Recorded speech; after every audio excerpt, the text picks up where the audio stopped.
Hello and welcome. My name's Naomi. I work at soak.com and today I'm sat with Sian Astley and she does a blog called Morgeous and she's brilliant. She does all DIY things in her own home and other people's homes, and we're working with Real Homes today. We're going to do some DIY bathroom questions for you. So we've got a list of questions that I'm just going to read off for you. I hope they're not too difficult, these questions. We want to make sure we challenge you enough. Talk about being under pressure. Okay. So the first one is, how do you ensure your bathroom is completely watertight? Oh, now, I presume that the person asking the question is talking about creating a wet room. So as opposed to tanking and watertighting the whole room. And it's an interesting one because lots of people now want walk-in showers and areas which are more open. It's very easy to do if you've got a solid floor. So on a new build property, for example, if you've got a solid floor on the ground floor, it's quite straightforward. You literally can just sort of use a tanking membrane and then tile on top of that. It's more complicated when you're trying to create a wet room on a first floor or in a period property, on a property with a suspended timber floor. And you've got to be really, really careful because there is nothing worse than water escaping, especially up on a first floor, because you don't want water pouring down into your kitchen or living room. Yeah. So you've really got to make sure. There's a lot of really fantastic tanking products out there now, wet room products. So you can buy, for example, big trays which sit underneath tiles. So they almost create, it's almost like a shower tray underneath your tiles. And what you'll do is use a specialist tape to go around the edges and up the wall, and then you'll use a rubberized paint and paint. Now, if you're a really good DIYer, I've done that to our bathroom, so it's possible. It's slightly more difficult if your DIY skills aren't up to much, so it's probably better to get a specialist plumber or bathroom fitter to do it. Yeah, how to ensure it's watertight. Use the correct product. Get advice either online, YouTube videos, brilliant for that, or go into your local bathroom showroom or plumbing merchants and ask them about a proprietary tanking watertight membrane system, and follow the instructions, do it properly and don't scrimp on materials. Yeah. You've really got to be careful because, as I say, the last thing you want is for water to be pouring down into your kitchen. So it is possible to do, and it is possible for a competent DIYer to do. But a good product and follow the instructions would be my advice. Does that sound about right? Yeah, that sounds brilliant. The next question we've got is, so someone who is struggling with the pressure in their shower, saying the pressure's just really low, and what can they do to improve that? Okay, well, it would depend whether it's an electric or a mixer shower. So I think the first port of call is to work out whether it's a long-standing problem. So if you've always had low pressure, then there are ways to. If it's sudden, if it's something that's suddenly happened, you can either look at whether you've got a leak, so whether you're losing pressure from the system, or whether your local utility company has actually optimised, lowered the pressure locally. So you can ring them and ask them maybe if there's waterworks going on locally, the pressure will drop. So you don't have to panic if that happens. It'll probably come back up again. If it's a long-standing problem, with an electric shower, you could think about actually buying a low-pressure shower. One of the issues with a low pressure shower is they're quite noisy. I've got one in one of our rental properties. It's up on the 3rd floor and it's quite noisy. You can speak to a plumber, get them to look at the room. You can have a tank if you've got a loft above. You can have a water tank specifically for that shower fitted. Or you can think about using a pump, so you can use an optimising pump to increase the pressure of the water that's actually getting to the electric shower. You can do the same if it's a mixer shower, and a mixer shower is one that runs off your central heating boiler, your combi boiler, or your condensing boiler.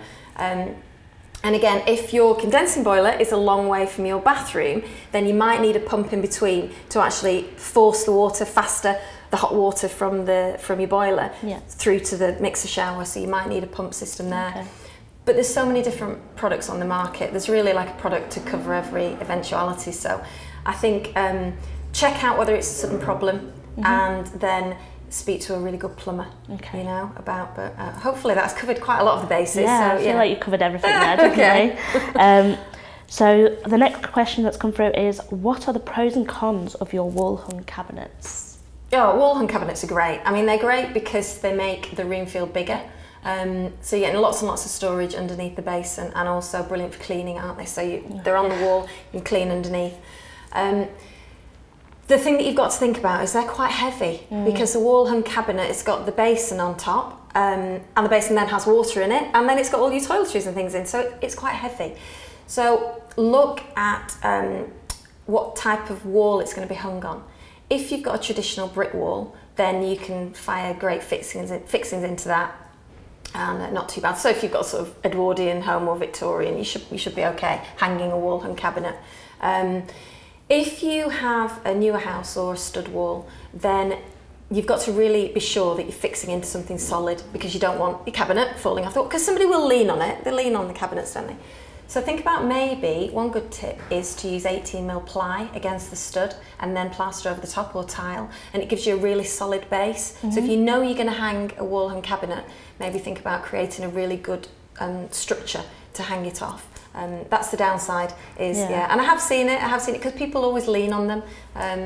So you've got to make sure that they're fixed properly. Yeah. But they are fab when you've done it right. Great. So the next question I have is, this person is having a problem with where they can put the shower in the bathroom, and they think the best place is next to a window. What advice can you give them for how they can resolve any issues that might cause? I mean, it's really difficult, isn't it? Because we all want the perfect bathroom with the perfect layout, but quite often there are little niggles and things. Our bathrooms have their little quirks and foibles, and one of the things, and I've seen it in lots of bathrooms where there's a window next to the shower. It's not insurmountable. I think you just have to, have to be sensible. Don't constantly point the shower head at the window. If you've got a timber window, make sure it's painted and sealed properly, so water can't get into the timber. If you're going to tile in the window recess, make sure everything's tiled and sealed properly and grouted properly, so any water that does get into that area isn't attacking susceptible Matalite timber and plasterwork. And another really good tip is, if you've got a windowsill, which you're bound to have if you've got a windowsill, try and make it so it's sloped. So if the water does get in there, the water then comes away from the window as opposed to going in it. I think it's just about good housekeeping, isn't it? You know, make sure that after you've had a shower, just wipe the window area. You know, don't be lazy. I think what about for those nosy neighbours who might be peeping in your window? What's the solution for that? Well, if you're a bit of an exhibitionist, of course, you can just leave it as it is. But you could use window film. I've done that before in bathrooms for clients. So if you haven't got an opaque window or a patterned glass, then you can buy window film, and it's really cheap. And just you put it on with wash up liquid and water and spread it out with a credit card, and all of a sudden, there you go, no one can see you showering. Brilliant. Which, if you're not an exhibitionist. Yeah, definitely. So someone is talking about doing a full bathroom refurb, and they want to possibly relocate their toilet, sink and bath. What are the pros and cons of this? Okay, so they want to move everything. This person wants to move everything. I think that if you're redoing your bathroom, the most expensive route is always going to be moving absolutely everything. You know, and sometimes I think homeowners don't appreciate how complicated that is. You just kind of look at the toilet and think, oh, wouldn't it be nice on the other wall? But actually, you've got to think about not only how the water gets to the loo and the sink and the shower, but also how the water gets away as well. So it's relatively cost effective to get water to items. So if you want to move a basin from one side of a room to another, you simply run some extra copper pipe or push fit plastic to that sink. The complicated bit is when you've got the waste, because the waste has got to get to outside the house. In older houses, and you want obviously you don't want a big plastic waste to go through the bathroom. You want to hide it because it's ugly. So if you're trying to get it underneath the floor, you've got to think about which way the joists run. So you've got to think about that plastic pipe going underneath your floor and getting to the outside wall. So it's a good idea to check which way the joists run and practically think about how the water's getting out. And the same goes for a shower. With a loo, it's a little bit more complicated, moving a toilet, because you have to think about the soil stack. It's not a very nice thing to think about, granted, but you have to think about the waste and how that's getting out of the loo and out to outside. And sometimes if you're going to move, they're quite big as well, the soil stack, 4-inch pipes. So you've got to think about how it's going to get out of the bathroom and how it's going to connect to the soil stack, which is the big pipe, which is on the outside of your house generally, which goes to the drains outside. It's expensive to start moving a soil stack, especially if it's cast iron. So that's quite a big job and an expensive job. You would move it, they tend to break, so you're going to have to replace them with plastics. There's a lot of extra considerations. I think if you're thinking about moving a loo and you're not a competent DIYer and quite sort of DIY savvy, definitely take some advice from a plumber. And a plumber who goes outside and actually looks where the soil stack is. It's all the different variables, and you know, planning a new bathroom is quite complicated. And moving everything, you know, is quite complicated. But actually, sometimes it's absolutely the best thing to do. And even if it's going to cost you, you know, an extra £1,000 to move everything around, if that's the way to achieve your dream bathroom and the best possible layout for the room, it might be the best, you know, especially if you're spending £6,000, £7,000, £8,000 doing up your bathroom, actually, that brand might be really money well spent. So yeah, there's lots of considerations. I think hopefully I've covered that was a big data dump, wasn't it? Of information. It was great. So I think, off the back of that, one of the other questions that's just come through is, so if you are moving pipework and things and you've got visible pipework in your bathroom, how can you conceal that? What's the best thing to do? Right, so somebody's heard us talking about moving the bathrooms now, thinking about the pipework. Pipework is ugly, isn't it? Pipework is ugly. I mean, I know there's a bit of a thing at the minute for having exposed copper pipes, but I think, you know, if you don't want your bathroom to look too industrial, like a Shoreditch coffee shop with exposed copper pipes, I think most people hide the pipes. The ideal world is to bury them in the wall and put them under the floor in an ideal world, but it may be that in your bathroom you can't do that, or you're not going full on back to brick refurb.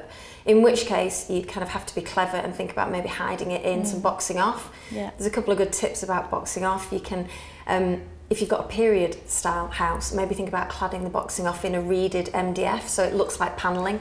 And I put a really nice top on, a timber top. You can think about, when you design the boxing off, having it the same height as the skirting, so it almost looks like it disappears. So you've got your skirting on the front of the boxing off and it follows all the way around the room. That's quite a clever way of designing it. Now did I cover lots of things there? Boxing off. Have you got any ideas? You work for a bathroom. You must hear all people asking about. I think you've covered everything again. Really just nailing this. So I think, I'm trying to think if there's anything else, any other tips I can give for pipework and boxing. I think those are the ones, really. That's it, so there's someone here who doesn't use their bath at all, and they just think, what's the point in having it? Should we get rid of it? Should we keep it? What's your opinions on that? I love baths. I love a bath. I'm renovating our house at the minute, and I haven't had a bath in the house for nearly 3 years. Can you believe it's been a long renovation? And I miss my bath. I can't understand people who don't want a bath. But they do exist, they are out there. And I think that Guilty. Do you not like, you don't like No, that? I love a shower. I'm not a big bath fan. So have you still got the bath, or have you got rid of it? We've still got a bath, but I'm much more a shower person. I think the thing is that you've got to decide how practical having the bath is, and if you're going to stay there in the house for the foreseeable future. I think if you're going to sell the house, if you think about selling it, lots of families like baths. It's better to have a bath if you've got young children.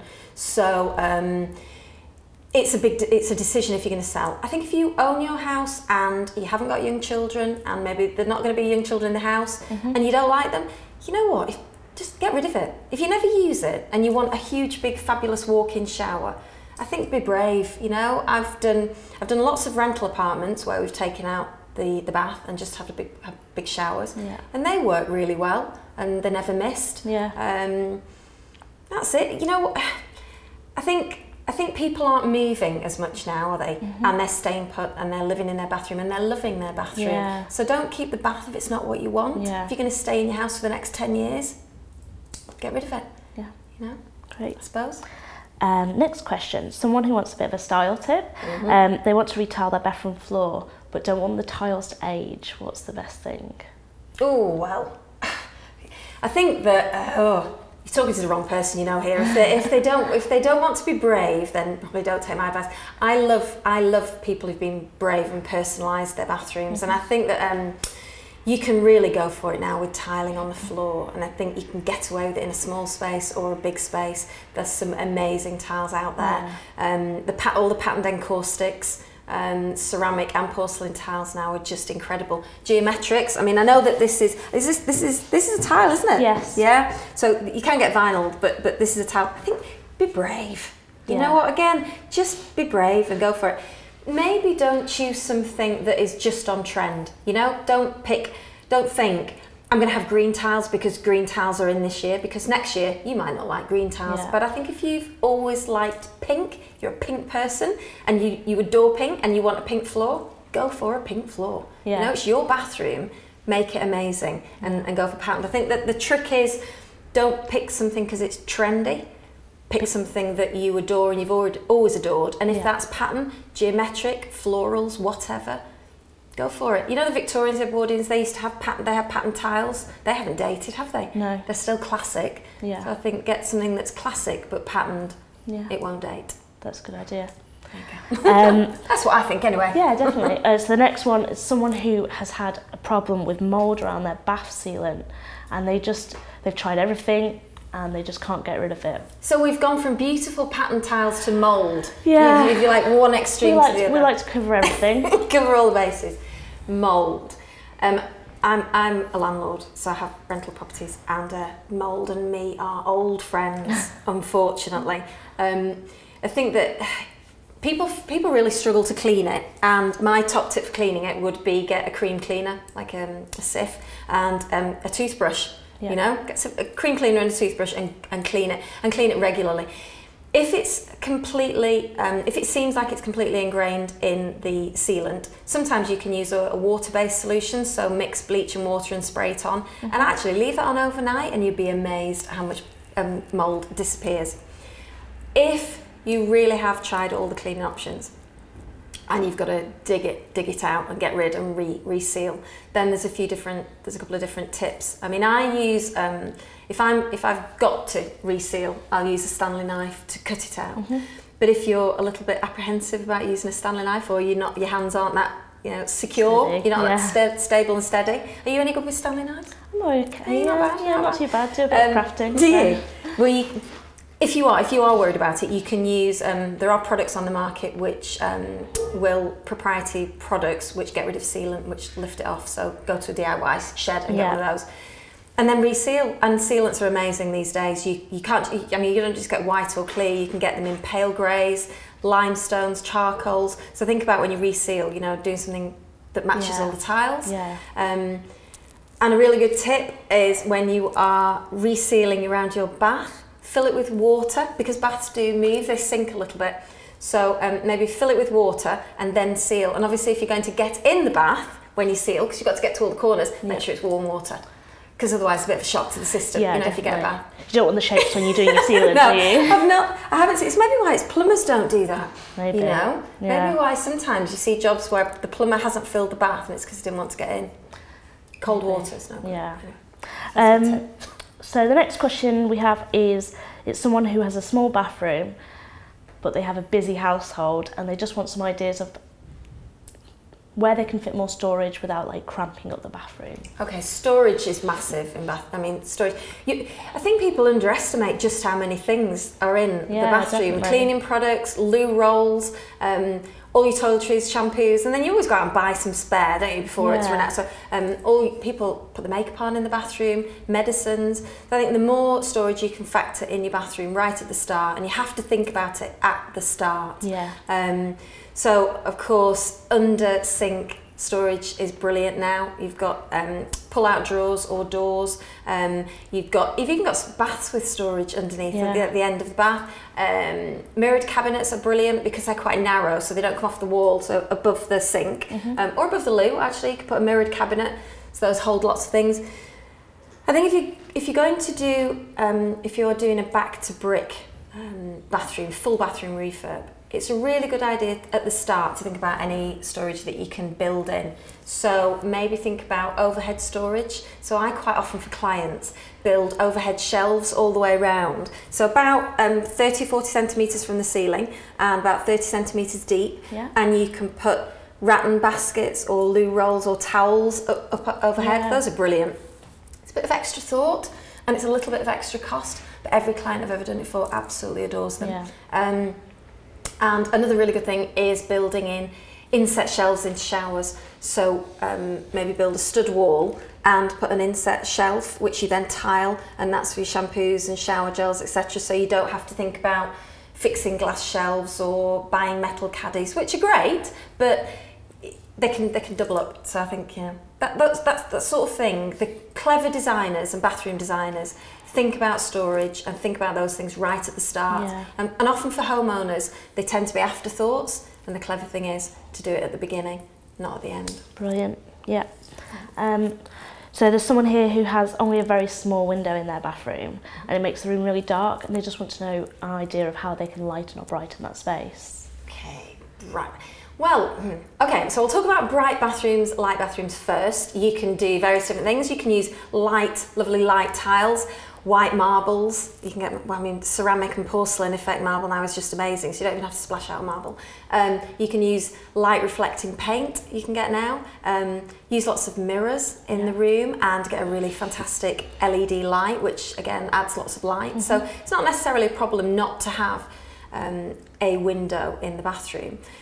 But also, you know, you can think about, which is what I sort of said at the start, you think about maybe embracing the dark side. There's loads of bathrooms online now where if you look on Pinterest or Instagram, people have really embraced the dark side, gone for dark blues or greens or charcoals or even black in a small room, and they look amazing. I've just painted one of our bathrooms. We've got a main bathroom at home and then 2 en suites, which I've still got 1 en-suite which we can't afford to do yet, but we've done the main bathroom, and I've painted the panelling black, and I left one wall white actually because I thought it would be too much, and after about 3 or 4 weeks I've actually painted it black as well, and it looks brilliant. I absolutely love it.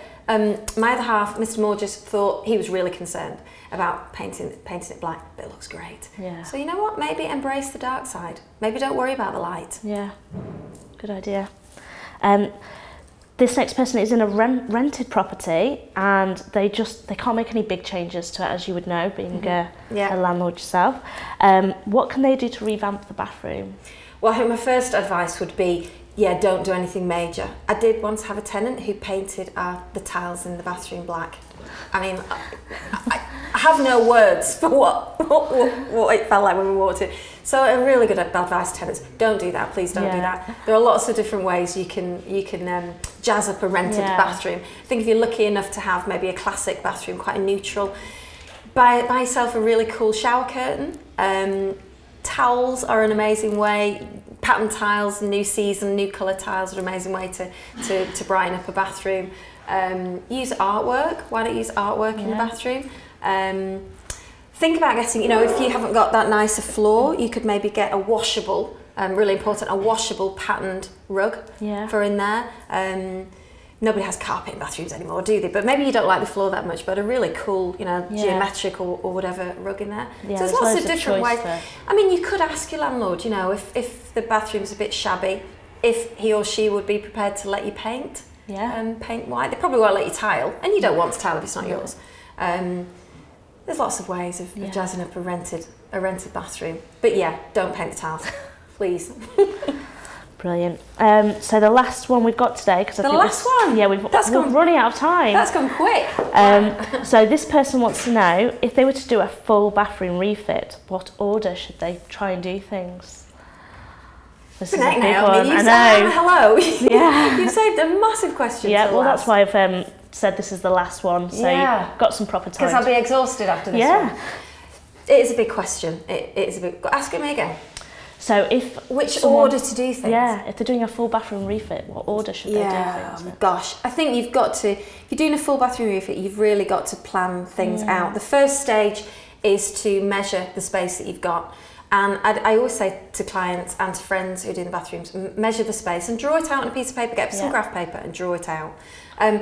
Then have a really good conversation with the people in the house about what you actually want from the bathroom. So go around all the questions of, do we need a bath? Do we want a bath? Do we want a shower over a bath? Do we want a separate bath, separate shower cubicle? And make those decisions first before you even go out looking at things. Because you'll go out and look at stuff and you'll be so tempted, because it's all so amazing now, isn't it? That you'll find your head spinning with it. I think if you've made some decisions beforehand, if it's quite complicated, if you're thinking of moving things around, get some advice you know, from someone in the family who's a really good DIYer, or from a good plumber. Locally, get advice from friends who they've used and get someone out to give you some advice. So work out what you can move, where to and why, and the sort of cost implications of those things. Because I think when you're practically deciding where to move things, you need to do that before you start going out and spending money on basins and taps and baths and, you know, your amazing roll top bath that you want. Because actually, set your budget. Yeah, exactly. You need to work out, and I think the practical side of things, the labour side of things, it's a good idea to work that out first, because if you've got £6,000 and 3,000 of it is going to go on labour, you need to be aware that you've got £3,000 left to spend, so it's no good going out spending 10, you know, on a luxury bathroom. So I think those are a few of the steps. And then get yourself down to some bathroom showrooms, get some inspiration. I mean, your showrooms here are just brilliant. There's loads of different room sets, and they actually look like rooms as well. So I think go down to some good room sets, bathroom showrooms. Look on Instagram, look on Pinterest, decide what's your thing, what's your style. And don't be too swayed by trends. You know, look at things that are on trend and be inspired by them. But look around at the rest of your house and look at the rooms that you really like, and think about connecting the bathroom with those rooms so the whole house flows, as opposed to it being just sort of some standalone project. Get yourself out, get some inspiration, and then be brave. You know, I'd say be brave. Take the step, and if you decide you like something, take the plunge. Pattern tiles, we've talked about things like that. So a few different steps. Get a good tradesman or woman. That's a big step. Yeah, and then go for it. I mean, I haven't covered all the practicalities there, but that's quite a lot. That's a lot for people to think about. Yeah, definitely. For a lunchtime. I think that kind of practicality stuff is where you get your tradesmen in, and they'll tell you what order you need to do things. And quite a lot of really good tradesmen will have a list of contacts, so if you want to do electrics, you want to do all these different things, then they'll help you project manage that as well, and discuss that right at the beginning. And you know, online you can write up a spreadsheet and put the different things that you want, and next to it what you need to buy and how much it's going to cost and that sort of thing. It helps you keep a handle. People keep a handle on budgets. Great. But, brilliant. That's been useful. Yeah, it's been brilliant. Thank you very much for your time. You're very welcome. Thank you very much for joining us all, and we hope you've had some good tips there. Hope we've answered all your questions. Great. Bye.